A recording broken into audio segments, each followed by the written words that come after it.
Hi students, this is a big time, right? SCCA കുറെ അധികം changes നമ്മുടെ all സ്ട്രക്ചറിൽ കൊണ്ടുവന്നേക്കുവാണ്.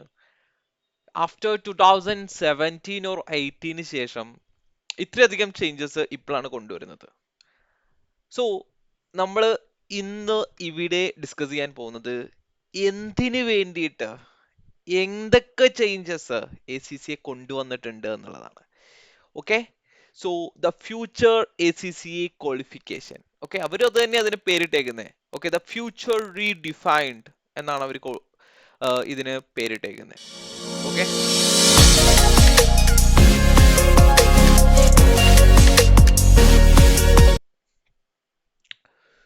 സോ ഇന്ന് നമ്മൾ കവർ ചെയ്യാൻ പോകുന്ന ടോപ്പിക് എന്ന് പറയുന്നത് എന്തിനാണ് ഈ ചേഞ്ച് അവർ കൊണ്ടുവന്നിട്ടുള്ളത് and what are the changes, എന്തൊക്കെ ചേഞ്ചുകളാണ് കൊണ്ടുവന്നിട്ടുള്ളത്, അതുപോലെ എക്സാമിൽ എന്തൊക്കെ ചേഞ്ചുകളാണ് വന്നിട്ടുള്ളത്, അതുപോലെ എംപ്ലോയബിലിറ്റി മൊഡ്യൂൾസ് എന്ന് പറയുന്ന ഒരു പുതിയ മൊഡ്യൂൾ ഇവർ ഇൻട്രൊഡ്യൂസ് ചെയ്തിട്ടുണ്ട്. അതുപോലെ തന്നെ പ്രാക്ടിക്കൽ എക്സ്പീരിയൻസിൽ എന്തൊക്കെ ചേഞ്ചസ് ആണ് വന്നിട്ടുള്ളത്, നമ്മുടെ PR-ൽ എന്തൊക്കെ ചേഞ്ചസ് ആണ് വന്നിട്ടുള്ളത്, അതുപോലെ തന്നെ അവാർഡ്സ് ആൻഡ് ഡെസിഗ്നേഷൻ എന്ന് പറയുന്ന പുതിയൊരു സംഭവം കൊണ്ടുവന്നിട്ടുണ്ട്. അതുപോലെ തന്നെ ന്യൂ ലെവൽസ്, നമുക്കറിയാം നമുക്ക് P-ലെവൽസ് ഉണ്ടായിരുന്നു, സ്കിൽ ലെവൽസ് ഉണ്ടായിരുന്നു, നോളേജ് ലെവൽസുകൾ ഉണ്ടായിരുന്നു അല്ലെ. സോ ഇതിനെല്ലാം കുറച്ച് ചേഞ്ചസ് വന്നിട്ടുണ്ട്, അത് നമ്മൾ ഡിസ്കസ് ചെയ്യുന്നുണ്ട്. അതുപോലെ ഫൗണ്ടേഷൻ റൂട്ട്, ഇത് പണ്ടുള്ളതാണ്, അതിൽ ചെറിയൊരു ചേഞ്ച് വന്നിട്ടുണ്ട്, അതിനെക്കുറിച്ച് നമ്മൾ ഡിസ്കസ് ചെയ്യും. നോളേജ് ലെവലിൽ വന്നിട്ടുള്ള ചേഞ്ചസിനെ കുറിച്ച് ഡിസ്കസ് ചെയ്യും. And expertise level and the last one strategic professional level and ഇത് എക്സെംഷൻസിനെ എങ്ങനെ ബാധിക്കും. ഇത്തരം കാര്യങ്ങളാണ് നമ്മൾ ഈ ഒരു വീഡിയോയിൽ ഡിസ്കസ് ചെയ്യാൻ പോകുന്നത്, അല്ലെങ്കിൽ ഈ ഒരു വെബിനാറിൽ ഡിസ്കസ് ചെയ്യാൻ പോകുന്നത്. ഓക്കെ, സോ ഫസ്റ്റ് വൺ, എന്തിനാണ് ഈ ചേഞ്ചസ് കൊണ്ടുവന്നിട്ടുള്ളത്? ബേസിക്കലി നിങ്ങൾക്ക് തന്നെ അറിയാം, നിങ്ങളിപ്പോൾ വർക്ക് ചെയ്യുന്ന എൻവയോൺമെന്റ് ആയിക്കോട്ടെ, കുറെ പേര് ഇവിടെ വർക്കിംഗ് ആണ്, കുറെ പേര് പഠിക്കുകയാണ് അല്ലെ. സോ നിങ്ങളെല്ലാം നിങ്ങളുടെ സിലബസിലും ACCയുടെ പുതിയ സിലബസ് ചേഞ്ചസിലും എല്ലാം നിങ്ങളുടെ വർക്കിലും എല്ലാം ഡേ ടു ഡേ ലൈഫിൽ കേട്ടുകൊണ്ടിരിക്കുന്ന കുറച്ച് വേർഡുകൾ ഞാൻ പറഞ്ഞോട്ടെ. Sustainability, AI, technological development, data science, data analytics, ഇങ്ങനെ കുറേ സംഭവങ്ങൾ. അതായത് പുതിയ വേൾഡിൽ, ഓക്കെ, പുതിയ വേൾഡിൽ ഒരു അക്കൗണ്ടിങ് പ്രൊഫഷണൽ നിലനിൽക്കാൻ വേണ്ടിയിട്ട് ജസ്റ്റ് അക്കൗണ്ടിങ് നോളേജ് മാത്രം പോരാ, അവിടെ വേറെ കുറേ നോളേജിന്റെ ആവശ്യമുണ്ട്, right? So ACC is upgrading their syllabus, upgrading their system. Okay, so ACCയിൽ ജോയിൻ ചെയ്യാൻ വരുന്ന സ്റ്റുഡൻസ് ആയിക്കോട്ടെ, ഇതുപോലെ ജോയിൻ ചെയ്ത സ്റ്റുഡൻസ് ആയിക്കോട്ടെ, ഈ സ്റ്റുഡൻസിന് എല്ലാം വേണ്ടിയിട്ടും അവരുടെ ഫ്യൂച്ചറിന് വേണ്ടിയിട്ടും അവരുടെ ഫ്യൂച്ചറിൽ അവർ ഒക്യുപ്പൈ ചെയ്യുകയാണ് ഇത്തരം ടെക്നോളജിക്കൽ ചേഞ്ചസ്, അല്ലെങ്കിൽ അവരുടെ ടെക്നിക്കൽ നോളേജ് ACCയെ വാണ്ട്സ് ടു ഇൻക്രീസ്. ഓക്കെ, അവരുടെ കരിയർ, ഫ്യൂച്ചർ കരിയറിൽ അവരെന്ത് ചെയ്യാൻ പോവാണ്, ഈ ഒരു ACCA ക്വാളിഫിക്കേഷൻ കഴിഞ്ഞ് അങ്ങോട്ട് ചെല്ലുന്ന സമയത്ത് ഓക്കെ, അവർക്ക് അന്നത്തെ അല്ലെ ദ ഫ്യൂച്ചറിന് വേണ്ട എല്ലാ സ്കില്ലുകളും ഉണ്ട് എന്ന് ACC ഉറപ്പുവരുത്താൻ വേണ്ടിയിട്ടാണ് ഈ ഒരു ചേഞ്ച് കൊണ്ടുവന്നിട്ടുള്ളത്. ഓക്കെ, സോ ഇപ്പൊ തന്നെ നിങ്ങൾക്ക് ഒരു ഐഡിയ കിട്ടിയിട്ടുണ്ടാവും എന്തൊക്കെ ചേഞ്ചസ് ആവും വന്നിട്ടുണ്ടാവുക എന്നുള്ളത്, ശരിയല്ലേ? അതുപോലെ തന്നെ എംപ്ലോയേഴ്സ് ഇപ്പൊ നിങ്ങളെല്ലാം ജോബ് സെർച്ച് ചെയ്യുന്നവർക്ക് അറിയാൻ പറ്റും, അവരും ഇപ്പോൾ ജസ്റ്റ് ACCA എന്ന് പറയുന്ന ഒരു ക്വാളിഫിക്കേഷൻ മാത്രമല്ല അവര് ഒരു കാൻഡിഡേറ്റിൽ നോക്കുന്നത്, അവിടെ വേറെ കുറെ കാര്യങ്ങൾ നോക്കുന്നുണ്ട്. ആൾക്ക് എത്രത്തോളം എക്സൽ സ്കില്ലുകൾ ഉണ്ട്, ഡാറ്റ അനലിറ്റിക്കൽ സ്കില്ലുകൾ ഉണ്ട്, VBA അറിയുന്നുണ്ടോ അല്ലെ, ഇങ്ങനെ കുറെ AI കുറിച്ചുള്ള ഇൻഫോർമേഷൻസ് എത്രത്തോളം ഉണ്ട്, ഇത്തരം കാര്യങ്ങളും ഇപ്പൊ എന്ത് ചെയ്യുന്നുണ്ട് നമ്മുടെ എംപ്ലോയേഴ്സ്, ആരാണോ ACC പ്രൊഫഷണൽസിനെ ജോലിക്ക് എടുക്കുന്നത്, അവര് നോക്കുന്നുണ്ട്, ശരിയല്ലേ? അതുപോലെ തന്നെ ഇനിയിപ്പോ ജോലിക്ക് പോകാൻ താല്പര്യമില്ലാത്ത ഒരാളാണ്, ഒരാൾ സ്വന്തമായിട്ടൊരു ഓൺടർപ്രണർഷിപ്പ് ലെവലിലോട്ട് പോകുന്ന ഒരാളാണെങ്കിലും അയാൾക്കും എന്തുണ്ട്, ഈ ഒരു ACCA ചെയ്ത് കഴിഞ്ഞ ശേഷം ബിസിനസ്സിലോട്ട് എൻ്റർ ചെയ്യണമെങ്കിൽ he need or she need some skills, right? അപ്പൊ ഇത്തരം സ്കിൽസുകൾ ഡെവലപ്പ് ചെയ്യാൻ വേണ്ടിയിട്ട് അതെന്ത് ചെയ്തേക്കുവാണ്, ഇത് സിലബസിൽ അങ്ങ് ഇൻക്ലൂഡ് ചെയ്തേക്കുവാണ്. ഇപ്പോൾ ഉള്ള സ്റ്റുഡൻസ് ഒക്കെ എന്താ ചെയ്യുന്നത്, അവരൊക്കെ ഒരു എക്സ്ട്രാ കോഴ്സുകളും കാര്യങ്ങൾക്കും വേണ്ടി പോവാണ്, ഇനി അത് വേണ്ടി വരില്ല എന്നുള്ളതാണ് ഇവിടുത്തെ ഒരു പ്രത്യേകത. Okay, then let's go to what are the changes. ചേഞ്ചസിലോട്ട് പോവുകയാണ് എന്നുണ്ടെങ്കിൽ പുതിയൊരു അവാർഡ് ആൻഡ് ഡെസിഗ്നേഷൻ സ്കീം ഇവർ കൊണ്ടുവന്നിട്ടുണ്ട്. അതുപോലെ തന്നെ നിങ്ങളൊക്കെ ശ്രദ്ധിച്ചു കാണും, ACCA സ്റ്റുഡൻസ്, നിലവിലുള്ള ACCA സ്റ്റുഡൻസ് ശ്രദ്ധിച്ചു കാണും, അവരുടെ പ്രാക്ടീസ് പ്ലാറ്റ്ഫോമിലായിക്കോട്ടെ, സ്റ്റഡി ഹബിലായിക്കോട്ടെ കുറെ അധികം ചേഞ്ചസ് അല്ലെ. ഇപ്പൊ സ്റ്റഡി ഹബിൽ PM-ന്റെ ഏരിയ നോക്കുകയാണെങ്കിൽ ഒരു AI അസിസ്റ്റന്റ് ആഡ് ചെയ്തിട്ടുണ്ട്. അതുപോലെ തന്നെ സ്റ്റഡി ഹബിൽ ഒന്നും കൂടെ പ്രാക്ടീസ് പ്ലാറ്റ്ഫോം, ബേസിക്കലി പ്രാക്ടീസ് പ്ലാറ്റ്ഫോമിൽ നോക്കുകയാണെങ്കിൽ അവിടെ കുറെ അധികം ചേഞ്ചസ് വന്നിട്ടുണ്ട്, ശരിയല്ലേ? സോ അതുപോലെ തന്നെ ഇനി മുതൽ നമ്മുടെ സിലബസുകളിലെല്ലാം sustainability, social impacts, AI and technology, okay, ഇത്തരം കാര്യങ്ങളെല്ലാം ഇൻക്ലൂഡഡ് ആയിരിക്കും. ഓക്കെ, അല്ലെങ്കിൽ ACCA ക്വാളിഫിക്കേഷൻസ് ഇതിനെന്ത് കൊടുക്കാൻ പോവാണ്, കുറച്ചും കൂടെ ഒരു എംബസിസ് കൊടുക്കാൻ പോവാണ്. ഓക്കെ, ഒരു ഇമ്പോർട്ടൻസ് കൊടുക്കാൻ പോവാണ്. So we are going to the next area, exam. Okay, എക്സാമിന് മുന്നേ ഉണ്ട്, ഓക്കെ മുന്നേ ഉണ്ട്, ഇപ്പോഴും ഉണ്ട്. ഇപ്പൊ പുതിയതായിട്ട് ഒരു നമ്പറിംഗ് സിസ്റ്റം കൊണ്ടുവരാൻ പോവാണ്. Okay, E1 E2 E3 E4 എന്ന് പറയുന്ന ഒരു നമ്പറിംഗ് സിസ്റ്റം കൊണ്ടുവരാൻ പോവാണ്. സോ ACC റെക്കമെൻഡ് ചെയ്യുന്നത് നിങ്ങൾ ആ ഒരു നമ്പറിംഗ് സിസ്റ്റത്തിൽ തന്നെ എഴുതി പോവാ. പണ്ട് നമുക്ക് ഉണ്ടായിരുന്നു അല്ലെ, നമുക്ക് ഉണ്ടായിരുന്ന F1 F2 F3 F4 F5 F6 F7. So ഇതിന്റെ പുതിയൊരു numbering system E1 E2 E3 E4 E5 E6 എന്ന് പറയുന്ന ഒരു നമ്പറിംഗ് സിസ്റ്റം കൊണ്ടുവന്നിട്ടുണ്ട്. സോ നിങ്ങൾ ACC പറയുന്നത് എന്താന്ന് വെച്ച് കഴിഞ്ഞാൽ നിങ്ങൾ ഈ ഒരു നമ്പറിംഗ് സിസ്റ്റത്തിൽ തന്നെ ACC എഴുതി പോകുക. അതായത് E1 കഴിഞ്ഞ E2 കഴിഞ്ഞ E3 ഇങ്ങനെ തന്നെ എഴുതി പോകാൻ വേണ്ടി ശ്രമിക്കുക എന്നേ പറഞ്ഞിട്ടുള്ളൂ. ഇതിനർത്ഥം നിങ്ങൾ അങ്ങനെ തന്നെ എഴുതണം എന്നല്ല, നിങ്ങൾക്ക് ഏത് വേണമെങ്കിലും എഴുതാം.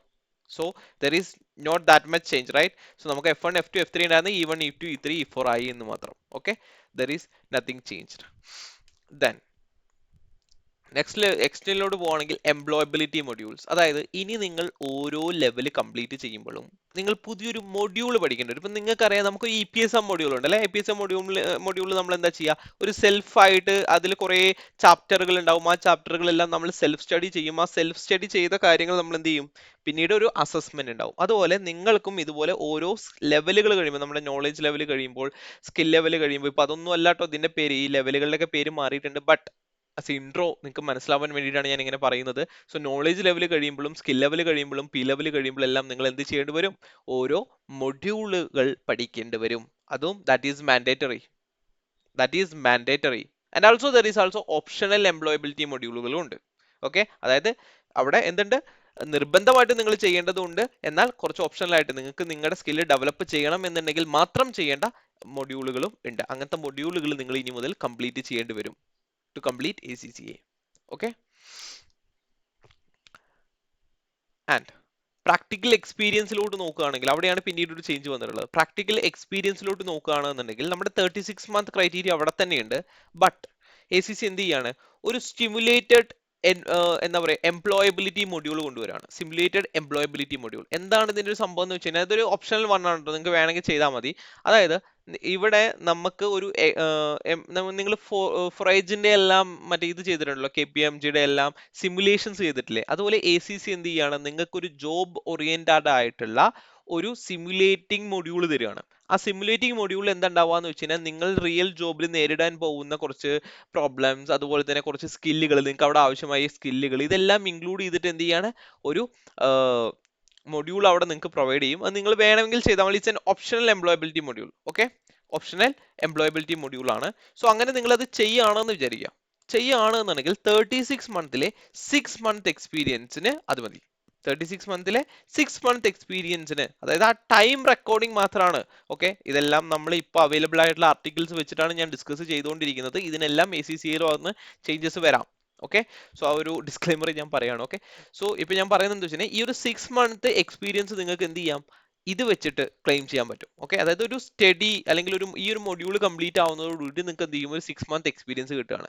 അപ്പൊ നിങ്ങൾക്ക് അറിയാം നമ്മുടെ PR-ൽ 2 ഏരിയാസ് ഉണ്ട് അല്ലെ, ഒരു ടൈം ക്ലൈമും ഉണ്ട്, അതുപോലെ ഒബ്ജക്റ്റീവ് ക്ലൈമും ഉണ്ട്. അപ്പൊ ഇവിടെ പറയുന്നത് എന്താ വെച്ചാൽ, ഇവിടെ ഒബ്ജക്റ്റീവ്സ് ഒന്നും എന്ത് ചെയ്യുന്നുണ്ടാവില്ല, സാറ്റിസ്ഫൈ ആവുന്നുണ്ടാവില്ല. ഒബ്ജക്റ്റീവ്സ് എല്ലാം നിങ്ങൾ റിയൽ വർക്കിൽ തന്നെ സാറ്റിസ്ഫൈ ചെയ്യണം. ബട്ട് നിങ്ങൾക്ക് ഒരു ടൈം, ഓക്കെ, ഒരു ടൈം ക്ലെയിം ഓഫ് 6 മന്ത് നിങ്ങൾക്ക് എന്ത് ചെയ്യും, കിട്ടും. ക്ലിയർ? ആൻഡ് അതിൽ വേറെ കാര്യം ശ്രദ്ധിക്കണം, നിങ്ങളിപ്പോൾ ഒരു UK audit qualification or practising certificate ഒക്കെ ശ്രമിക്കുന്ന ഒരാളാണെന്ന് വിചാരിക്കും, UK പ്രാക്ടീസ് ചെയ്യാൻ വേണ്ടി ശ്രമിക്കുന്ന ഒരാളാണെന്ന് വിചാരിക്കാം. അപ്പൊ ഈ 6 മന്ത് ഈ 6 മന്ത് അതിലോട്ട് എന്ത് ചെയ്യില്ല, കൗണ്ട് ചെയ്യത്തും ഇല്ല. ഓക്കെ, ഇതൊരു മെമ്പർഷിപ്പിലോട്ട് മാത്രം കൗണ്ട് ചെയ്യുന്ന ഒരു സാധനമാണ്. അല്ലാണ്ട് നിങ്ങൾക്ക് ഈ ഒരു UK audit qualification or practising സർട്ടിഫിക്കറ്റ്സിന് നിങ്ങൾക്ക് ഇത് എന്ത് ചെയ്യില്ല, ഹെൽപ്പ് ചെയ്യില്ല. ക്ലിയർ? ദെൻ നെക്സ്റ്റ് വൺ, എന്താണ് അവാർഡ്സ് ആൻഡ് ഡെസിഗ്നേഷൻ? നമ്മൾ ഫസ്റ്റ് പറഞ്ഞ അവാർഡ്സ് ആൻഡ് ഡെസിഗ്നേഷൻസിനെ കുറിച്ചാണ്. അതായത് നിങ്ങൾ ACCയുടെ ഓരോ ലെവൽ കംപ്ലീറ്റ് ആവുമ്പോഴും, ഓക്കെ, ഓരോ ലെവൽ കംപ്ലീറ്റ് ആകുമ്പോഴും നിങ്ങൾക്ക് ഒരു അവാർഡ് അല്ലെങ്കിൽ ഒരു ഡെസിഗ്നേഷൻ കിട്ടും. ഓക്കെ, അതാണ് അവാർഡ്സ് ആൻഡ് ഡെസിഗ്നേഷൻ എന്ന് പറയുന്നത്. അത് നമുക്ക് കൂടുതലായിട്ട് മുന്നോട്ട് പോകുമ്പോൾ നോക്കാം. സോ നമുക്ക് 4 type of awards and designations ആണ് ഉള്ളത്. ഒന്ന് diploma in accounting and business, 2 higher diploma in accounting and business, മൂന്നാമത്തത് advanced diploma in accounting and business, and നാലാമത്തത് നമ്മുടെ ACCA ക്വാളിഫിക്കേഷൻ.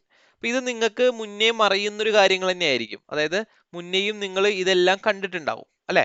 അതായത് മുന്നേ എങ്ങനെ നിങ്ങൾ കണ്ടിട്ടുള്ളത് നിങ്ങൾക്ക് അറിയാം, നമ്മൾ ആ ഒരു സ്കിൽ ലെവൽ കഴിയുമ്പോൾ അതൊരു ഡിഗ്രി ഇക്വാലന്റ് ആണ്, അത് കഴിഞ്ഞ് ഇത് കഴിയുന്ന സമയത്ത് അതൊരു മാസ്റ്റേഴ്സ് ഇക്വാലന്റ് ആണെന്നൊക്കെ കേട്ടിട്ടുണ്ടല്ലോ, അതുപോലെ തന്നെയാണ്. അപ്പൊ ഞാൻ ജസ്റ്റ് ഇതൊന്ന് റീഡ് ചെയ്ത് തരാം നിങ്ങൾക്ക്, പിന്നെ ഞാൻ ഇതിന്റെ ഒരു ക്ലിയർ പിക്ചർ അടുത്ത സ്ലൈഡുകളിൽ വരുന്നുണ്ട്. Okay, so diploma in accounting and business എപ്പോഴാണ് നിങ്ങൾക്ക് കിട്ടുക, അല്ലെങ്കിൽ ആ ഒരു ഡെസിഗ്നേഷൻ എപ്പോഴാണ് നിങ്ങൾക്ക് കിട്ടുക എന്ന് വെച്ച് കഴിഞ്ഞാൽ, നിങ്ങൾ ആദ്യത്തെ 3 പേപ്പേഴ്സ് ഉണ്ടല്ലോ, ഓക്കെ, 3 പേപ്പേഴ്സും പ്ലസ് നിങ്ങൾക്ക് അവിടെ ഒരു മൊഡ്യൂളും പഠിക്കാനുണ്ട്. ഓക്കെ, നിങ്ങൾക്ക് അറിയാലോ പണ്ടത്തെ F1 F2 F3 പ്ലസ് ഒരു മൊഡ്യൂളും കൂടെ ആഡ് ചെയ്ത് വന്നു എന്ന് വിചാരിക്കാം. ഓക്കെ, സോ അത് കഴിഞ്ഞാലാണ് നിങ്ങൾക്ക് എന്ത് കിട്ടുക, diploma in accounting and business കിട്ടുക. അടുത്തത് higher diploma in accounting and business. Okay, അതായത് ഓക്കെ ഓക്കെ, ചെറിയൊരു ചേഞ്ച് ഉണ്ട്. അതായത് diploma in accounting and business foundation level complete ആവുന്നവർക്ക്, ഓക്കെ, ഞാനത് വിട്ടുപോയി, ഫൗണ്ടേഷൻ ലെവൽ കംപ്ലീറ്റ് ആയി വരുന്ന സ്റ്റുഡൻസ് ഉണ്ടാവുമല്ലോ. അതായത് എക്സാമ്പിൾ പറയുകയാണെന്നുണ്ടെങ്കിൽ, ഒരു 10ാം ക്ലാസ് നിങ്ങൾക്ക് അറിയുമോ എന്ന് എനിക്കറിയില്ല, 10ാം ക്ലാസ് കഴിഞ്ഞൊരു സ്റ്റുഡന്റിനും ACCA ചെയ്യാൻ പറ്റും, റൈറ്റ്? 10ാം ക്ലാസ് കഴിഞ്ഞൊരു സ്റ്റുഡന്റ് ACCAയിലോട്ട് ജോയിൻ ചെയ്ത് എങ്ങനെയായിരിക്കും എന്ന് വെച്ച് കഴിഞ്ഞാൽ, ഇവിടെ നമുക്കൊരു ഫൗണ്ടേഷൻ പ്രോഗ്രാം ഉണ്ട്. ഈ ഫൗണ്ടേഷൻ പ്രോഗ്രാമിലെ 3 പേപ്പേഴ്സ് എഴുതിയിട്ട് പണ്ട് എന്ത് ചെയ്യാമായിരുന്നു, നമുക്ക് ACCAയിലോട്ട് വരാം. എന്നിട്ട് ആ കൊച്ചു എന്ത് ചെയ്യണം എന്ന് വെച്ച് കഴിഞ്ഞാൽ, അവർ ആ ഒരു ഫൗണ്ടേഷൻ കഴിഞ്ഞ് കഴിഞ്ഞാൽ നേരെ നോളേജ് ലെവൽസ് വരും. നോളേജ് കഴിഞ്ഞാൽ പിന്നെ സ്കില്ലും ബാക്കിയെല്ലാം സെയിം തന്നെ. ഓക്കെ, അപ്പൊ ഞാൻ പറഞ്ഞത് ഇവിടെ വന്നിരിക്കുന്ന ഒരു ചേഞ്ച് എന്താ വെച്ച് കഴിഞ്ഞാൽ, നമ്മുടെ ഫൗണ്ടേഷൻ ലെവൽ അവിടെ തന്നെയുണ്ട്. 10ാം ക്ലാസ് കഴിഞ്ഞ ഒരു സ്റ്റുഡന്റ് നേരെ വരുന്ന എവിടേക്കായിരിക്കും, ഫൗണ്ടേഷൻ ലെവലിലോട്ടായിരിക്കും. ഈ ഫൗണ്ടേഷൻ ലെവലിൽ ഉള്ള 3 എക്സാംസും പ്ലസ് ഈ മൊഡ്യൂൾ, ആ മൊഡ്യൂളിന്റെ പേരാണ് എസെൻഷ്യൽ എംപ്ലോയബിലിറ്റി മൊഡ്യൂൾ എന്ന് പറയും, WEM. ഓക്കെ, ഈ മൊഡ്യൂൾ കംപ്ലീറ്റ് ചെയ്യുകയാണ് എന്നുണ്ടെങ്കിൽ ആൾക്ക് കിട്ടുന്നതാണ് എന്ത്, diploma in accounting and business. And second one, higher diploma in accounting and business. അതായത് നമ്മുടെ നോളേജ് ലെവൽ എക്സാംസ് ഉണ്ടല്ലോ, F1 F2 F3 അല്ലെ? സോ ഈ F1 F2 F3 പ്ലസ് ഒരു module, okay, that is business management essential employability module, ഇതും കൂടെ complete ചെയ്ത് കഴിഞ്ഞാൽ ആ ഒരു ഡെസിഗ്നേഷൻ പറയുന്ന പേരാണ് higher diploma in accounting and business. Okay, പിന്നീട് ബാക്കി 2 ലെവൽ എന്തായിരിക്കും, ഒബ്വിയസ്ലി നമ്മുടെ സ്കിൽ ലെവൽ കഴിയുമ്പോൾ, സ്കിൽ ലെവലിനെ ഇപ്പോൾ പുതിയൊരു പേരാണ് വിളിക്കുക കേട്ടോ, എക്സ്പെർട്ടൈസ് ലെവൽ. സ്കിൽ ലെവലിനെ ഇപ്പോൾ വിളിക്കുന്ന പേരെന്താണ്, എക്സ്പെർട്ടൈസ് ലെവൽ. സോ എക്സ്പെർട്ടൈസ് ലെവലിലുള്ള എക്സാംസ് കംപ്ലീറ്റ് ചെയ്താൽ, ഓക്കെ, എക്സ്പെർട്ടൈസ് ലെവലിലുള്ള എക്സാംസ് കംപ്ലീറ്റ് ചെയ്യുക, പ്ലസ് അവിടെ ഒരു മൊഡ്യൂൾ ഉണ്ട്. ഞാൻ പറഞ്ഞല്ലോ, ഇനി എല്ലാത്തിൻ്റെയും അവസാനം ഒരു മൊഡ്യൂൾ ഉണ്ടാവും, എല്ലാ ലെവലിലും അവസാനം എന്തുണ്ടായിരിക്കും, ഒരു മൊഡ്യൂൾ ഉണ്ടായിരിക്കും. സോ ഇവിടുത്തെ മൊഡ്യൂളിന്റെ പേരെന്താണ്, digital tech and innovation essential employability module. So ഈ മൊഡ്യൂളും കൂടെ കംപ്ലീറ്റ് ചെയ്താൽ, അതായത് 5 സ്കിൽ ലെവൽ അഥവാ 5 എക്സ്പേർട്ട് ലെവൽ. അത് സാർ 5 എക്സ്പേർട്ട് ലെവൽ എന്ന് പറയുമ്പോൾ അങ്ങോട്ട് കറക്റ്റ് ആവുന്നില്ലല്ലോ കൗണ്ട്. യെസ്, കൗണ്ട് കുറഞ്ഞിട്ടുണ്ട്, പേപ്പേഴ്സ് എക്സാംസ് കുറഞ്ഞിട്ടുണ്ട് കേട്ടോ. So we will discuss that. So 5 expert level അല്ലെങ്കിൽ 5 സ്കിൽ ലെവൽ എക്സാംസ് നിങ്ങൾ കംപ്ലീറ്റ് ചെയ്യുക, പ്ലസ് ഈ മൊഡ്യൂളും കൂടെ കംപ്ലീറ്റ് ആയാൽ നിങ്ങൾക്ക് പിന്നെ കിട്ടുന്ന ഡെസിഗ്നേഷൻ ആണ് എന്ത്, advanced diploma in accounting and business. Okay, and പിന്നെ നമ്മൾ അറിയാലോ, നമ്മുടെ P ലെവൽ കഴിയുകയാണ്, അല്ലെങ്കിൽ അതിനിപ്പോൾ വിളിക്കുന്ന പേര് സ്ട്രാറ്റജിക് പ്രൊഫഷണൽ എക്സാംസ് ആണ്. പണ്ടും അങ്ങനെ തന്നെയായിരുന്നു അല്ലേ?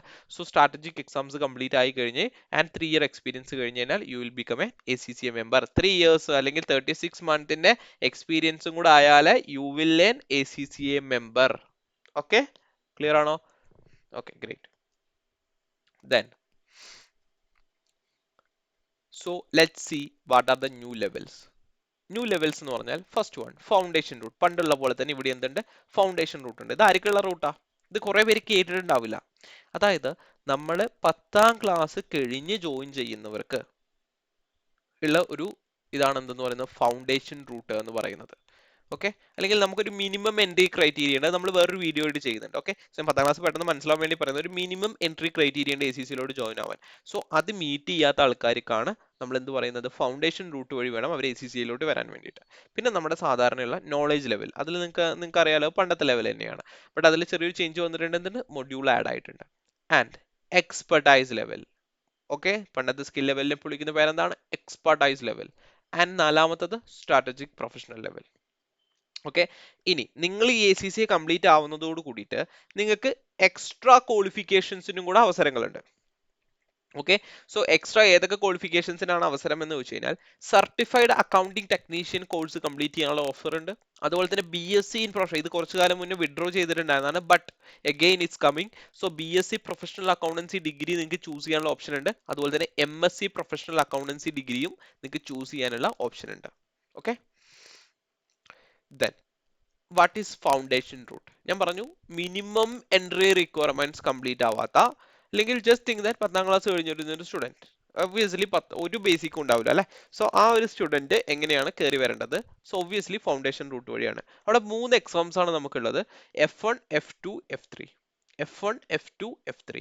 F1 is accounts preparation, F2 is management information and costing, F3 is decision making with data. Data കണ്ടോ? സോ ഇനി നമ്മൾ കൂടുതലായിട്ട് AI, ഡാറ്റ അനാലിസിസ് ഇതെല്ലാം നമ്മുടെ സിലബസിലോട്ട് വരുവാണ്. ഓക്കെ, സോ ഡിസിഷൻ മേക്കിംഗ് വിത്ത് ഡാറ്റ F3 വരുന്നത്. ആൻഡ് അതിന്റെ കൂടെ നമ്മൾ നേരത്തെ പറഞ്ഞ module enterprise and entrepreneurship essential employability മൊഡ്യൂളും കൂടെ കംപ്ലീറ്റ് ആവണം. സോ ഇത് കംപ്ലീറ്റ് ആയാലാണ് നമ്മൾ നേരത്തെ പറഞ്ഞ diploma in accounting and business കിട്ടുന്നത്. ഓക്കെ, സോ ഈ എംപ്ലോയബിലിറ്റി മൊഡ്യൂളൊക്കെ എന്ന് അവൈലബിൾ ആവുന്ന വെച്ച് കഴിഞ്ഞാൽ 2027. ഓക്കെ, 2027 ഒരു ജാനുവരി മുതലൊക്കെ നമുക്ക് അവൈലബിൾ ആവുമെന്നാണ് ഞാൻ എക്സ്പെക്ട് ചെയ്യുന്നത്. So that is decision in hands of ACCA. Okay, then knowledge ലെവലാണ് നമ്മുടെ ഫസ്റ്റ് ലെവൽ. അതായത് ഇപ്പോൾ +2 കഴിഞ്ഞ് വരുന്ന ഒരു സ്റ്റുഡന്റ് ആണ്, അല്ലെങ്കിൽ ഫൗണ്ടേഷൻ കഴിഞ്ഞ, നമ്മൾ ആദ്യം പറഞ്ഞ 10ാം ക്ലാസ് കഴിഞ്ഞ് ഫൗണ്ടേഷൻ കഴിഞ്ഞ് വരുന്ന സ്റ്റുഡന്റ് എല്ലാം എൻ്റർ ചെയ്യുന്ന എങ്ങോട്ടായിരിക്കും? നോളേജ് ലെവലിലോട്ടായിരിക്കും. സോ ഈ നോളേജ് ലെവലിൽ വരുന്ന സമയത്ത് ഇനി മുതൽ നമുക്ക് 3 പേപ്പേഴ്സ് ആണ് ഉള്ളത്. K1, K2, K3. F1, F2, F3 അല്ല ഇനി മുതൽ. That is K1, K2, K3. K1 is financial accounting, K2 is management accounting, K3 is business law. Sir ഇവിടെ ഒന്ന് മിസ്സിംഗ് ആണല്ലോ. BT എവിടെ പോയി മക്കളെ? BT പോയി. BT കാണുന്നില്ല അല്ലെ. സോ BT ടോട്ടലായിട്ട് പോയി എന്ന് ഞാൻ പറയുന്നില്ല. അതിന്റെ സിലബസ് ഇതിൽ എന്തായിരിക്കും? മേ ബി ഇൻക്ലൂഡഡ് ആയിരിക്കും. അത് നമുക്ക് സിലബസിന്റെ റിപ്പോർട്ട്സ് വന്നാൽ മാത്രമേ അത് പറയാൻ പറ്റുള്ളൂ. Okay, so K1, K2, K3. And also നിങ്ങൾ ശ്രദ്ധിച്ചോന്ന് അറിയില്ല, പലർക്കും അറിയാത്തൊരു കാര്യമാണ്. പണ്ട് മുതലേ ഉള്ള ഒരു കൺസെപ്റ്റ് എന്താന്ന് വെച്ച് കഴിഞ്ഞാൽ ലോ പേപ്പർ ഒരു നോളേജ് പേപ്പർ ആണെന്നാണ് പലരും വിചാരിച്ചിരുന്നത്. But it was a skill paper. But ഇനി മുതൽ അത് എന്താണ്? ഒരു നോളജ് പേപ്പർ ആണ്. You can see that business law, K3 business law. Okay, so പുതിയ സിലബസ് വന്നാൽ മാത്രമേ നമുക്ക് എത്രത്തോളം ആ ഒരു BT ഇതിൽ ഇൻക്ലൂഡഡ് ആണോ അല്ലയോ അതോ BT ടോട്ടലി പോയോ എന്നുള്ള കാര്യങ്ങൾ നമുക്ക് ഡിസ്കസ് ചെയ്യാൻ പറ്റുള്ളൂ, അല്ലെങ്കിൽ എനിക്ക് പറയാൻ പറ്റുള്ളൂ. ഓക്കെ, ആൻഡ് ഇതിന്റെ കൂടെ തന്നെ നമ്മൾ എന്ത് ചെയ്യണം? ഒരു മൊഡ്യൂൾ കംപ്ലീറ്റ് ചെയ്യണം, responsible business management essential employability module. So ഇത് കംപ്ലീറ്റ് ചെയ്ത് കഴിഞ്ഞാൽ നിങ്ങൾക്ക് കിട്ടുന്ന എന്തായിരിക്കും? Higher diploma in accounting and business ആയിരിക്കും കിട്ടുന്നത്. അതുപോലെ തന്നെ ഇത് നമ്മുടെ UK ഒരു ഡിപ്ലോമ ലെവൽ, നിങ്ങൾ നോളജ് ലെവൽ കംപ്ലീറ്റ് ചെയ്ത് കഴിഞ്ഞാൽ UK ഒരു ഡിപ്ലോമ കംപ്ലീറ്റ് ആയതിന് ഈക്വൽ ആണ് എന്ന് വേണമെങ്കിൽ പറയാൻ പറ്റും. ഓക്കെ, സോ ഈ ഒരു ഇത് കംപ്ലീറ്റ് ചെയ്ത് കഴിഞ്ഞാൽ അതുപോലെ തന്നെ നിങ്ങൾക്ക് എന്ത് ചെയ്യാൻ പറ്റും? ഒരു certified accounting technician certification or designation കിട്ടും. ഓക്കെ, സോ അത് എന്തൊക്കെയാണ് അതിന്റെ റിക്വയർമെന്റ് കാര്യങ്ങൾ എന്നുള്ളത് പിന്നീട് ACCA നമ്മളെ പറയുന്നതായിരിക്കും. Okay, and next one, expertise level. This was our skill level. Okay, skill level നോക്കുകയാണെന്നുണ്ടെങ്കിൽ നമ്മുടെ പേപ്പേഴ്സ് വരുന്നത് E1, E2, E3, E4, E5. E1 is taxation, E2 is financial reporting, E3 is audit, risk and control. ഇനി audit and assurance അല്ല, audit, risk and control. E4 finance and investment, ഇനി FM അല്ല, ഇനി finance and investment ആണ്. And E5 is performance with data analysis, that is our PM. Okay, that is our PM. ഇവിടെ നിങ്ങളൊരു കാര്യം ശ്രദ്ധിച്ചോ, PM പിടിച്ച് ലാസ്റ്റിലോട്ടാക്കി അല്ലെ. ഐ മീൻ അവർ പറഞ്ഞല്ലോ നമ്പറിംഗ് പ്രകാരം നിങ്ങൾ എഴുതിയാൽ മതി. ഇല്ല, നിങ്ങൾക്ക് ഇഷ്ടമുള്ള പോലെ എഴുതാം, കുഴപ്പമൊന്നുമില്ല. ബട്ട് ACCA റെക്കമെൻഡ്സ് നമ്പറിംഗ് പ്രകാരം. സോ അവർ PM പിടിച്ച് ലാസ്റ്റിലോട്ടാക്കിയത് എന്തുകൊണ്ടായിരിക്കും? കുറെ പിള്ളേർ എന്ത് ചെയ്യുന്നുണ്ട്? PM ഭയങ്കരമായിട്ട് സ്ട്രഗിൾ ചെയ്യുന്നത് അവർ കണ്ടതുകൊണ്ടാണ് എന്ത് ചെയ്തിട്ടുള്ളത്? ACCA ഇത് ലാസ്റ്റിലോട്ട് E5 ആക്കി മാറ്റിയിട്ടുള്ളത് കേട്ടോ. ഓക്കെ, സോ അവിടെ ഡാറ്റ അനാലിസിസ് വരുന്നുണ്ട്. ഇനി PM സിലബസിൽ you can see that. And also FM കുറച്ചും കൂടി ഒരു ഇൻവെസ്റ്റ്മെന്റ് റിലേറ്റഡ് ആയിട്ടുള്ള കാര്യങ്ങൾ നിങ്ങൾ പഠിക്കേണ്ടി വരും. ഓക്കെ, ടാക്സേഷൻ, ഫിനാൻഷ്യൽ റിപ്പോർട്ടിംഗ് ഞാൻ വലിയ ചേഞ്ചസ് ഒന്നും ഞാൻ പ്രതീക്ഷിക്കുന്നില്ല. ആൻഡ് ആൾസോ ഓഡിറ്റിൽ ആൾസോ, ബട്ട് ഓഡിറ്റിൽ കുറച്ചും കൂടി ഒരു സസ്റ്റൈനബിലിറ്റി ആൻഡ് ഫിനാൻഷ്യൽ റിപ്പോർട്ടിംഗിൽ ആൾസോ കുറച്ചും കൂടി സസ്റ്റൈനബിലിറ്റി കാര്യങ്ങൾ, എത്തിക്സ് എല്ലാം കൂടുതലായിട്ട് കയറി വരാനുള്ള സാധ്യത ഞാൻ കാണുന്നുണ്ട്. ഓക്കെ, ആൻഡ് മൊഡ്യൂളിലോട്ട് വരുവാണെങ്കിൽ digital tech and innovation essential employability module ആണ് നിങ്ങൾ ചെയ്യേണ്ടി വരിക. അതർ പോയിന്റ്സ് വരുവാണെങ്കിൽ നമുക്ക് ഇത് കംപ്ലീറ്റ് ആയി കഴിഞ്ഞാൽ, എക്സ്പെർട്ടൈസ് ലെവൽ കംപ്ലീറ്റ് ആയി കഴിഞ്ഞാൽ ഒബ്വിയസ്ലി യു വിൽ ഗെറ്റ്, അല്ലെങ്കിൽ നിങ്ങൾക്ക് എന്തിനു അപ്ലൈ ചെയ്യാം? BSc പ്രോഗ്രാമിന് വേണ്ടിയിട്ട് അപ്ലൈ ചെയ്യാവുന്നതാണ്. സോ ഇവിടെ പറയുന്നത് എന്താ വെച്ചാൽ നിങ്ങൾ ഈ ഒരു സംഭവത്തിൽ തന്നെ ചെയ്തു വരാൻ വേണ്ടി പറയുന്നുണ്ട്. ഓക്കെ, സോ ഇത് വായിച്ചാൽ മതി. That students take their exams in the suggested order. This especially important for students wishing to complete our new BSc programme. So BSc programme complete ചെയ്യാൻ വേണ്ടി ഉദ്ദേശിക്കുന്നവർ ഈ ഒരു ഫോർമാറ്റിൽ തന്നെ ചെയ്യുന്നത് നന്നായിരിക്കും. കാരണം ഈ BSc പ്രോഗ്രാമിൽ എന്തുണ്ട്? ഫിനാൻസ് ആൻഡ് ഇൻവെസ്റ്റ്മെന്റ് FM അതുപോലെ തന്നെ ഈ പറഞ്ഞ പെർഫോമൻസ് വിത്ത് ഡാറ്റ അനാലിസിസ് E4 E5 അതിൽ വരുന്നുണ്ട്. സോ അതുകൊണ്ട് ഇപ്പൊ ലാസ്റ്റ് ചെയ്യുകയാണെന്നുണ്ടെങ്കിൽ നിങ്ങൾ അത് മറന്നു പോകാണ്ടിരിക്കാനുള്ള സാധ്യതയൊക്കെ ഉണ്ടല്ലോ. സോ അതുകൊണ്ടാണ് അവരങ്ങനെ പറഞ്ഞത് കേട്ടോ. So but still ACC stand on their way, like their view. നിങ്ങൾക്ക് ഇഷ്ടമുള്ള പോലെ എഴുതാം, കുഴപ്പമൊന്നുമില്ല. But they are recommending in a sequence. അത്രേ ഉള്ളൂ. സോ ഇത് നമുക്കൊരു ബാച്ചിലർ ഡിഗ്രി, ഇപ്പൊ നിങ്ങൾ കംപ്ലീറ്റ് ആയി കഴിഞ്ഞാൽ ഒരു ബാച്ചിലർ ഡിഗ്രിക്ക് ഈക്വൽ ആണ് എന്ന് വേണമെങ്കിൽ പറയാൻ പറ്റും. അതുപോലെ തന്നെ ഇത് കഴിഞ്ഞ് കഴിഞ്ഞാൽ നിങ്ങൾ ഇല്ലെങ്കിൽ നിങ്ങൾക്ക് എന്താ പറയാൻ പറ്റുന്നത്, advanced diploma in accounting and business എന്നാണ് ഇനി ഇത് കഴിഞ്ഞു കഴിഞ്ഞാൽ നിങ്ങൾക്ക് കിട്ടാവുന്ന designation. Okay, and let's go to the last level, strategic professional level, our P level. Okay, but there is a good news, there is a good news. ഇപ്പൊ നിങ്ങൾ ഇവിടെ ശ്രദ്ധിച്ചോ എന്നറിയില്ല, നമ്മുടെ നോളേജ് ലെവലിൽ എത്ര പേപ്പേഴ്സ് ഉണ്ടായിരുന്നേ? 3 പേപ്പേഴ്സ്. ഇവിടെ എത്ര പേപ്പേഴ്സ് ഉണ്ട്? 5 പേപ്പേഴ്സ്. സോ 3യും 5ഉം കൂടെ 8 പേപ്പേഴ്സ്, റൈറ്റ്? 8 പേപ്പേഴ്സ് അല്ലേ? മൊഡ്യൂൾസ് ഞാൻ തൽക്കാലം അവിടെ വെച്ചേക്കോട്ടെ, മൊഡ്യൂൾസ് അവിടെ നിൽക്കട്ടെ. ഓക്കെ, സോ സ്ട്രാറ്റജിക് പ്രൊഫഷണൽ ലെവലിൽ 2 എക്സാം നിങ്ങൾ നിർബന്ധമായിട്ട് എഴുതണം. That is mandatory. ഏതൊക്കെയാ? Business and sustainability reporting, SBR ആണ്. അത് വേറൊരു രീതിയിൽ വന്നു എന്ന് മാത്രമേ എനിക്ക് തോന്നുന്നു. SBRൽ കുറച്ചും കൂടെ sustainability and integrated reporting related ആയിട്ടും എത്തിക്കൽ റിലേറ്റഡ് ആയിട്ടുള്ള ചേഞ്ചസ് കൊണ്ടുവരുന്നുണ്ട്. So the names also changed is S1 S2. Okay, so this is called as business and sustainability reporting. Next one, strategic business leader. അയ്യോ, ഇപ്പൊ നിങ്ങൾ പലരും വിചാരിക്കുന്നത് എനിക്കറിയാം, ഇത് മാറ്റിയില്ലേ കർത്താവേ എന്നുള്ളതാണ് അല്ലെ. ഇതൊന്ന് മാറ്റായിരുന്നു അല്ലെ. ഓക്കെ, കുറെ പലർക്കും ടഫായിട്ടുള്ള ഒരു പേപ്പറാണ് SBL. So I know, but it is not changed. Okay, may be സിലബസിൽ എന്തെങ്കിലും ചേഞ്ചസ് വരുന്നുണ്ടാവാം, but still it is there. Okay, ഈ 2 എക്സാം മാൻഡേറ്ററി ആണ്, ഇത് രണ്ടും എഴുതിയേ പറ്റുള്ളൂ. And you have to complete a module, ethical sustainable leadership essential employability module. And നമുക്ക് ഇതിന് മുന്നേ 5 ഓപ്ഷൻസിൽ 2 എക്സാംസ് എഴുതണമായിരുന്നു. ഇനി ഏതെങ്കിലും ഒരു എക്സാം എഴുതിയാൽ മതി. സോ P ലെവൽ ഇനി മുതൽ എത്ര പേപ്പർ ആയിരിക്കും? 3 ലെവലായിരിക്കും. സോ ആദ്യത്തേൽ 3 ലെവല്, രണ്ടാമത്തേൽ 5, 5 3 8, 8ഉം P ലെവലിൽ 3, 8 3 11 പേപ്പറാണ് നിങ്ങൾ ACC എക്സാം എഴുതേണ്ടത്. പക്ഷെ ഇതിലെല്ലാം ഓരോ മൊഡ്യൂൾ ഉണ്ട്. സോ 3 മൊഡ്യൂൾ ഉണ്ട്. സോ 3 മൊഡ്യൂൾസും കൂടെ കൂട്ടുകയാണ് എന്നുണ്ടെങ്കിൽ 3യും കൂടെ വരുമ്പോൾ എത്ര വരും? 14 അല്ലെ.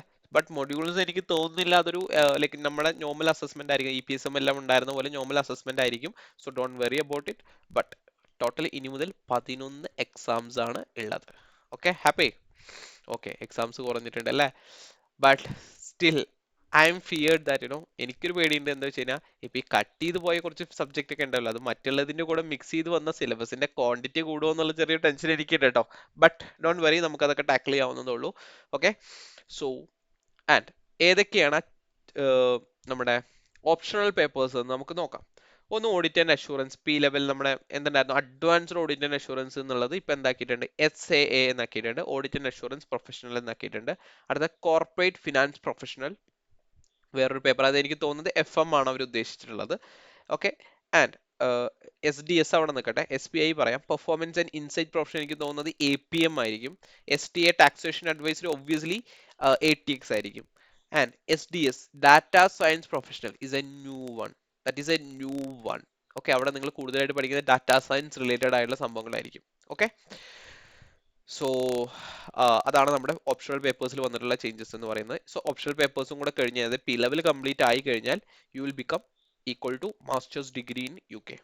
ഓക്കെ, പിന്നെ നിങ്ങൾക്ക് വേണമെന്നുണ്ടെങ്കിൽ ഇവിടുന്ന് എന്തെടുക്കാം? ഇത് കംപ്ലീറ്റ് ആയാൽ നിങ്ങൾക്ക് MSc എടുക്കാനുള്ള ഓപ്ഷൻ ഉണ്ട്. എന്തെടുക്കാനുള്ള ഓപ്ഷൻ ഉണ്ട്? MSc എടുക്കാനുള്ള ഓപ്ഷൻ ഉണ്ട്. MSc നമ്മുടെ പഴയ പോലെ തന്നെ, പഴയ ഇതിൽ ഉണ്ടായിരുന്നല്ലോ ആൾറെഡി. സോ അതുപോലെ തന്നെ. Okay, so എക്സെംഷൻസ്. സാർ ഇനി എന്ത് ചെയ്യും? ഞങ്ങൾക്ക് 9 പേപ്പർ എക്സെംഷൻ കിട്ടിയിരുന്നതാണ് സാർ. ഞങ്ങൾക്ക് 3 പേപ്പർ എക്സെംഷൻ കിട്ടിയതായിരുന്നു. ACCയെ എന്താണ് ഇപ്പൊ നിലവിൽ എന്താണ് പറഞ്ഞിട്ടുള്ളതെന്ന് വെച്ച് കഴിഞ്ഞാൽ, നിങ്ങൾ മുന്നേ പഠിച്ച കാര്യങ്ങൾക്കെല്ലാം ACCയെ റെലവൻസി കൽപ്പിക്കുന്നുണ്ട്, അല്ലെങ്കിൽ അതെല്ലാം ACC ഇമ്പോർട്ടന്റ് ആയിട്ട് തന്നെയാണ് കാണുന്നത്. സോ എക്സെംഷൻസ് ഉണ്ടായിരിക്കും മുന്നോട്ടും. ഇനി എന്തുണ്ടായിരിക്കും? എക്സെംഷൻസ് ഉണ്ടായിരിക്കും. ഒരു ഫീൽ ആയില്ലേ? റിലാക്സ് ആയില്ലേ? ഓക്കെ, എക്സെംഷൻസ് പ്രൊവൈഡ് ചെയ്യും. ബട്ട് എത്ര എക്സെംഷൻസ്, അതുപോലെ എപ്പോൾ കിട്ടും, എങ്ങനെ കിട്ടും എന്നുള്ള കാര്യങ്ങളുടെ പോളിസീസ് എല്ലാം കമ്മിങ് മന്ത്സിലെ ACCയെ പുറത്തു വിടുള്ളൂ. So let's wait for that. But sir ഞങ്ങൾ ഇപ്പോൾ 9 പേപ്പർ എക്സെംഷൻസ് ചെയ്യുകയാണ്, ഞങ്ങൾ എങ്ങനെയും ബാധിക്കുമോ? നോ, നിങ്ങൾ എങ്ങനെയും അതൊന്നും ബാധിക്കാൻ പോകുന്നില്ല. ഓക്കെ, പിന്നെ വേറെ കുറച്ച് ഡൗട്ടുകൾ, കോമൺ ആയിട്ടുള്ള ഡൗട്ടുകൾ. സാർ, ഞങ്ങൾ 13 പേപ്പർ പാസ്സായ ആൾക്കാർ, ഇനിയിപ്പോൾ ഇവർ 11 പേപ്പർ എന്ന് പറയുമ്പോൾ നിങ്ങൾ പേടിക്കേണ്ട മക്കളെ. ഓക്കെ, കാരണം എന്താ വെച്ച് കഴിഞ്ഞാൽ ആഹ്, ഒരു സ്കിൽ ഡെവലപ്മെന്റിന്റെ ഭാഗമായിട്ടാണ് ഇത് വന്നിട്ടുള്ളത്. ഓക്കെ, സോ അതുപോലെ എ സി സി ഒന്നും കൂടെ ഫ്യൂച്ചറിസ്റ്റിക് ആക്കിയെന്നുള്ളൂ. നിങ്ങളുടെ ക്വാളിഫിക്കേഷനോ നിങ്ങൾ ചെയ്ത 13 പേപ്പേഴ്സിനോ ഒരു തരത്തിലുള്ള എന്താ പറയുക പ്രോബ്ലംസും വരാൻ പോകുന്നില്ല. So if you are an A C C മെമ്പറോ എ സി സി അഫിലിയേറ്റ് ആണ് ഇപ്പോഴെങ്കിൽ, നിങ്ങളുടെ മുന്നോട്ടും നിങ്ങൾ എ സി സി മെമ്പറോ അഫിലിയേറ്റ് തന്നെയായിരിക്കും. നിങ്ങൾ വീണ്ടും ഒരു പേപ്പർ പോയിട്ട് എഴുതണ്ടയോ അല്ലെങ്കിൽ ഒന്നും ആവശ്യം വരില്ല. ഓക്കെ, സോ ആ പ്രോബ്ലം തീർന്നല്ലോ. അടുത്ത ഒരു കൊറി ഉണ്ടായിരുന്നത് എന്തായിരുന്നു വെച്ച് കഴിഞ്ഞാൽ,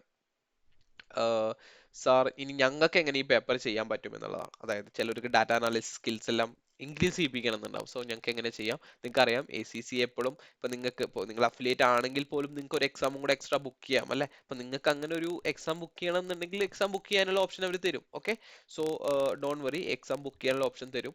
അല്ലെങ്കിൽ നിങ്ങൾക്ക് സ്റ്റഡി ഹബും കാര്യങ്ങളെല്ലാം അവൈലബിൾ ആണ്. അത് സ്റ്റുഡൻസിന് മാത്രമായിട്ടല്ല, എല്ലാവർക്കും അഫിലിയേറ്റിനും മെമ്പേഴ്സിനും എല്ലാം സ്റ്റഡി ഹബും കാര്യങ്ങളും അവൈലബിൾ ആണ്. അവിടെ നോക്കി നിങ്ങൾക്ക് പഠിക്കാവുന്നേ ഉള്ളൂ. ഓക്കെ, പിന്നെ ഞാൻ എക്സ്പെക്ട് ചെയ്യുന്നത് ഇനി C P D programs, continuous professional development programs കുറച്ചും കൂടി ഇൻക്രീസ് ചെയ്യും. സോ മെമ്പേഴ്സ് ആയിട്ടുള്ളവർ ശ്രദ്ധിക്കുക. സോ സി പി ഡി പ്രോഗ്രാംസിൽ മാക്സിമം പങ്കെടുക്കുക ആൻഡ് പോയിന്റ്സ് ഇൻക്രീസ് ചെയ്യിപ്പിക്കുക. ആൻഡ് ഇനി സാർ, ഞങ്ങൾ കുറച്ചു കാലം കൂടെ വെയിറ്റ് ചെയ്ത് കഴിഞ്ഞാൽ 11 പേപ്പേഴ്സ് എഴുതിയാൽ മതിയോ? അതാണ് വേറൊരു ക്വറി ഉണ്ടായിരുന്നത്. No, never do that. Okay, നിങ്ങൾ ഇപ്പോൾ ഉള്ള പേപ്പേഴ്സ് പെട്ടെന്ന് തന്നെ കംപ്ലീറ്റ് ചെയ്യാൻ വേണ്ടി നോക്കുക. ഓക്കെ, കാരണം ഒന്നുമല്ല, ഇപ്പൊ നമുക്കറിയാം എങ്ങനെയാണ് എക്സാം സ്ട്രക്ചർ, അതിന്റെ സിലബസ് എന്താണ് എന്നുള്ള കാര്യങ്ങളെല്ലാം നമുക്ക് വൃത്തിക്ക് അറിയാം. അപ്പൊ നിങ്ങൾക്ക് തന്നെ അറിയാം, നിങ്ങൾ പി ലെവലിലൊക്കെ ചെയ്യാൻ പോകുന്ന പേപ്പേഴ്സ് ഒബിയസ്ലി സി ലെവലിന്റെ കണ്ടിന്യൂഷൻ ആണ് നിങ്ങൾ പി ലെവലിൽ ചെയ്യാറുള്ളത് അല്ലെ. സോ അതുകൊണ്ട് നിങ്ങൾ പെട്ടെന്ന് തന്നെ എന്ത് ചെയ്യുക, ഇത് കംപ്ലീറ്റ് ചെയ്യുക. ഇല്ലെങ്കിൽ ചിലപ്പോൾ നിങ്ങൾ ഇങ്ങനെ വെയിറ്റ് ചെയ്ത് ഉണ്ടാവാൻ പോകുന്ന ഒരു പ്രശ്നം എന്താ വെച്ച് കഴിഞ്ഞാൽ, ചിലപ്പോൾ ഇതിൽ വരുന്ന പി ലെവലിന്റെ സിലബസ് നിങ്ങളൊന്ന് ആലോചിച്ച് നോക്കി, അതിൽ പുതിയ പുതിയ കണ്ടന്റുകൾ ഉണ്ടെങ്കിൽ നിങ്ങൾക്ക് അത് ഗ്രാസ്പ് ചെയ്യാൻ ബുദ്ധിമുട്ടായിരിക്കും. ഓക്കെ, ഒരു പ്രോബ്ലം നിങ്ങൾ ഫേസ് ചെയ്യുന്നത്. ഓക്കെ, രണ്ടാമത്തെ പ്രോബ്ലം, നിങ്ങൾ ഒരു പേപ്പർ കംപ്ലീറ്റ് ചെയ്യാൻ വേണ്ടിയിട്ട്, അല്ലെങ്കിൽ ഇപ്പോൾ ചിലർ 9 പേപ്പർ കംപ്ലീറ്റ് ആയിരിക്കും, ഇനി സാർ ഞങ്ങൾ പി ലെവലിൽ ഒന്ന് വെയിറ്റ് ചെയ്യാം, എന്നിട്ട് ഞങ്ങൾ 2-3 പേപ്പർ എഴുതിയാൽ മതിയല്ലോ. അങ്ങനെ വെയിറ്റ് ചെയ്ത് കഴിഞ്ഞ് വരുന്ന വിഷയം എന്താ വെച്ച് കഴിഞ്ഞാൽ, നമ്മുടെ സി വി എല്ലാം കൊടുക്കുന്ന സമയത്ത് എംപ്ലോയേഴ്സിന്റെ ഇടയിൽ ഒരു പ്രോബ്ലം വരും. അതായത് എംപ്ലോയേഴ്സ് നിങ്ങളോട് ചോദിക്കും എന്ത്, ഈ 2 കൊല്ലം നിങ്ങൾ എന്തെടുക്കുമായിരുന്നു എന്നുള്ളത്. ഓക്കെ, സോ അതെല്ലാം നിങ്ങൾക്ക് പ്രശ്നമാവും. സോ അതുകൊണ്ട് അങ്ങനത്തെ ഈസി പണികളോ അങ്ങനത്തെ എന്ത് ചെയ്യരുത്, അതിബുദ്ധി ഒന്നും കാണിക്കരുത്. ലെസ് ലൈക്ക് നിങ്ങളിപ്പോ എന്താണോ ചെയ്തുകൊണ്ടിരിക്കുന്നത് പെട്ടെന്ന് തന്നെ കംപ്ലീറ്റ് ചെയ്യാൻ നോക്കുക, ജോബിക്ക് കയറാൻ നോക്കുക. ഓക്കെ, ബാക്കിയെല്ലാം നമുക്ക് അതാത് ടൈമിലുള്ള അപ്ഡേഷൻസ് തരാം. Okay, so bye guys, thank you for watching. And ഫ്രണ്ട്സിനെല്ലാം അയച്ചു കൊടുക്കുക വീഡിയോ കേട്ടോ. അതുപോലെ തന്നെ എന്താ ചെയ്യുക, ലൈക്കും അല്ലെങ്കിൽ എന്തെങ്കിലുമൊക്കെ സജഷൻസ് ഉണ്ടെങ്കിൽ കമന്റ് ചെയ്യുക. Okay, thank you, by.